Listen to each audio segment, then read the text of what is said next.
Let's start with England, shall we? Because it seems to be coming home. It's already at home, the World Cup. And will it stay in England in 46 days' time? That's the big question. And they'll rely heavily on their batting prowess that's put them ahead as the team try to redefine the way ODI cricket is played, an obsession to get to 500 according to Virat Kohli. Well, if anyone is going to get there, England, you think, might, because it's not just the average of nearly 50, Daren, that we're talking of. It's the runs and the time that they get it in, the strike rate.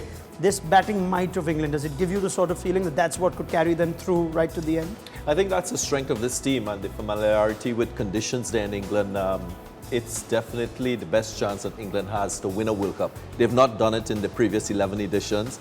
I think they also have the versatility in their bowling lineup, good seamers, and Adil Rashid in England is always a handful. So the spin option of Moeen and Adil, good options with the ball as well. And as you said, that batting strength, with Owen Morgan, the captain, a tremendous team, a formidable unit, you would say. Now, looking at their numbers at the top three, this is where it all starts. And you look at what Johnny Bairstow and Jason Roy have done to this team, and throw in Joe Root as well in the mix, and you'll find that they've got, Joe Root goes at a humble strike rate of 90.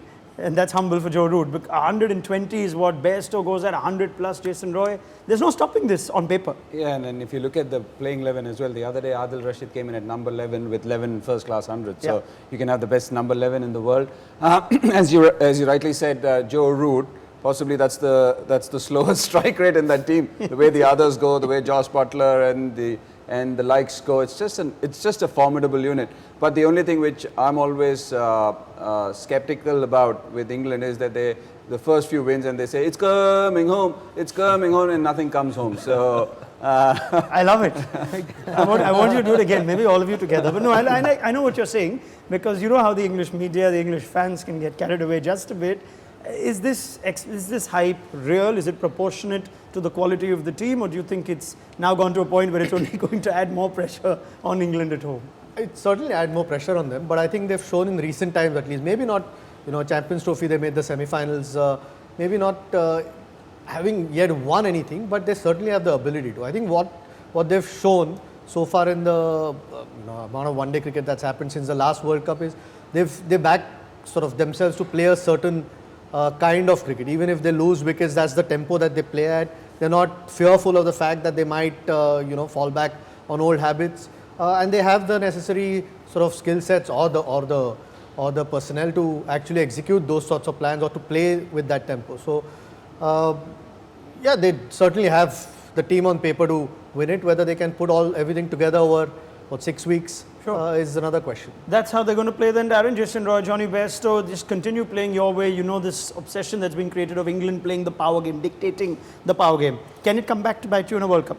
Not really. I think they've shown since January 2018 that they're the most successful team in terms of wins, a 75% win percentage. So they have a formula which has worked for them, and I think they're going to continue playing in that vein. They're fearless, they trust their ability, and they play to their strengths as a team. I think that is what you want to stay close to if you want to have continued success. They got a hell of a lot of 300 plus scores, because you'd expect that with the game that England play now. They've got the most 300 plus scores amongst any team in recent times. Daren makes a good point of how since 2018 especially they've been good, but if we compare since the last World Cup where England just went back red-faced after not making the knockouts, and you since then have them with 38 innings with over 300, and they've just thrown in a few 400s just for fun as well.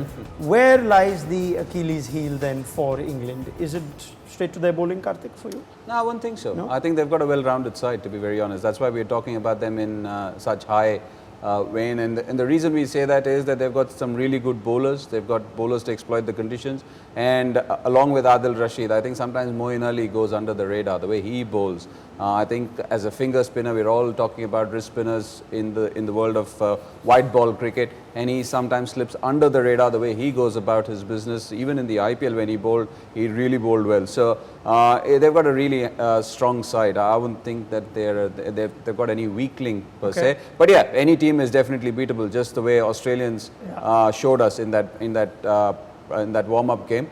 But yeah, to answer a bit of what you asked, Daren, I sometimes feel that you need to have those certain players in between who can actually rein it in. It's fine to play a certain type of cricket, but you need to rein it in. You need those players as well. Okay, what England have is not only a batting to boast of that will intimidate most bowling lineups, but they also have a bowling unit that since the Champions Trophy in 2017 has actually had the boast of the worst economy rate. Now, Ajit, is that a result of the quality of England's bowling or just this slightly unhelpful pitch or two that you get in England for faster bowlers? I think bowling generally world over has become a lot more difficult with the rules, 2 new balls, 5 fielders in the ring.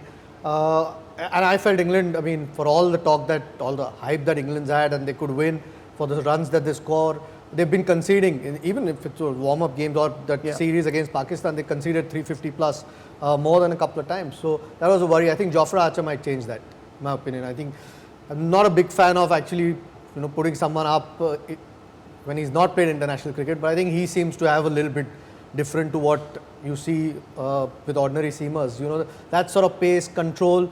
The jury's still out because he hasn't played at this level. Yes. But he certainly has that X factor. I think that could actually help England in this World Cup. Till then, I felt the bowling would, at some stage, was going to let them down.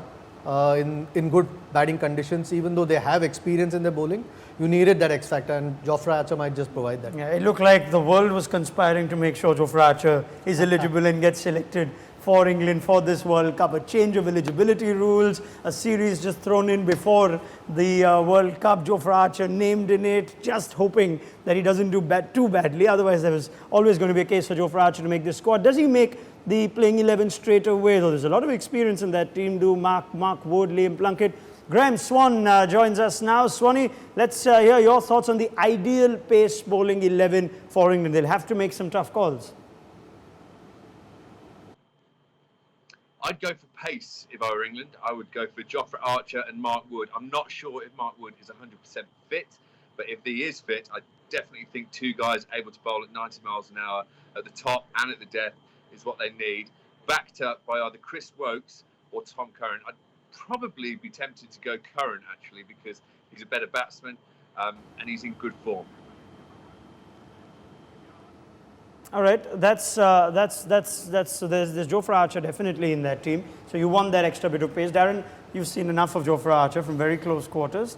Is there a challenge beyond bowling 4 overs in 2020? Is this too much for the kid, or is he really young. He's new to international cricket, and I'm sure he'll be excited to be part of this England World Cup setup. When you look at what he's accomplished before getting this opportunity to play for England, you show he's got all the skill sets required for him to be successful.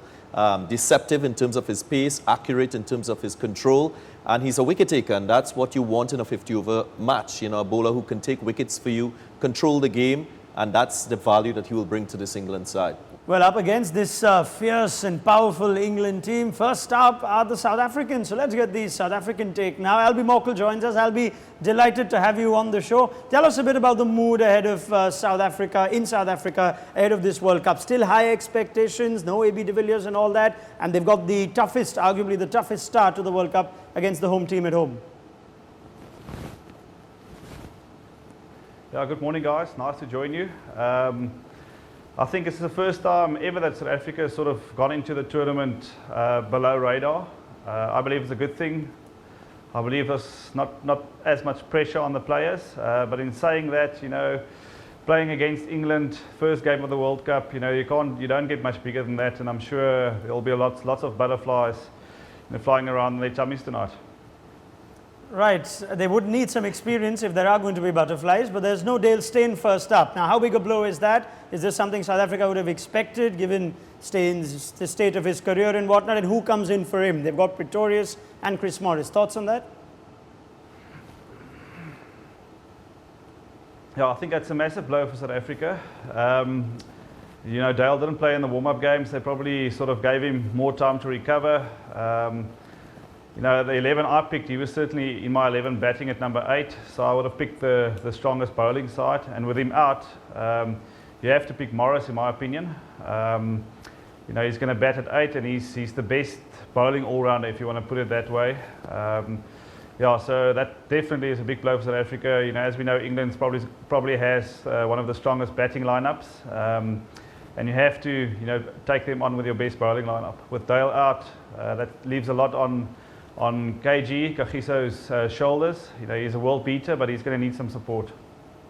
Right, Rabada is going to be their talisman, isn't he? And now we're going to look at the numbers for the best bowlers, the best pacers, bowling average for pacers since the Champions Trophy 2017. South Africa up top, and most of that, Ajit, is to do with Kagiso Rabada, and South Africa would be delighted that at least he's shaken off the injury that ruled him out of the latter parts of the IPL. Yeah, I mean that would have been as big a blow as any team could have. I mean those numbers are great.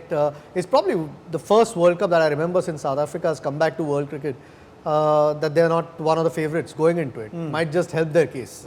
The way it's gone for them throughout this World Cup. The bowling is definitely there on paper. From what little we saw with their batting in that warm-up game, looked. I mean, if someone like Hashim Amla plays well, then suddenly that starts looking formidable. So it might actually work for them to be under the radar a little bit. Not having that favourite tag might help them. Dale Steyn, if he recovers, brings back that experience. But even without him, and they've got a Rabada, they've got a Ngidi. We've seen what he can do. So they're not the worst looking team that a lot of people have written them off. Might be one of those teams that surprises us this World Cup. I find it staggering, Daren, that there was talk of Hashim Amla perhaps not even making this team on form, and he's come into the warm-ups and shown us a thing or two about how to play. Definitely, I think experience counts for a lot as well. When you compare the experience of this side, 7 players in this South African team having had previous World Cup experience, I think that's important. When you compare that with England, only 6. So Faf du Plessis will need to rally his troops. We spoke about the strength of this South African bowling unit. I think the batting will be the big question mark. If they can produce runs in England without an AB de Villiers, that to me will be their biggest challenge. Okay, very quickly before we go to break, from all three of you, starting with you, Kartik, South Africa, like Ajit says, like Albi says, flown below the radar this time. Do you see them making the top 4? No, I don't think so. No? The reason being that many a times you might not be the same team, but you might want to start afresh, but the baggage does carry. Right. And I just hope that it's not easy to shrug that baggage off. Okay, top 4, yes or no? Ajit? I wasn't convinced before I saw them play in the warm-up games. I won't be surprised if they're there. I think they'll be competing with a couple other teams, but they've got a real chance of making the top 4. Daren?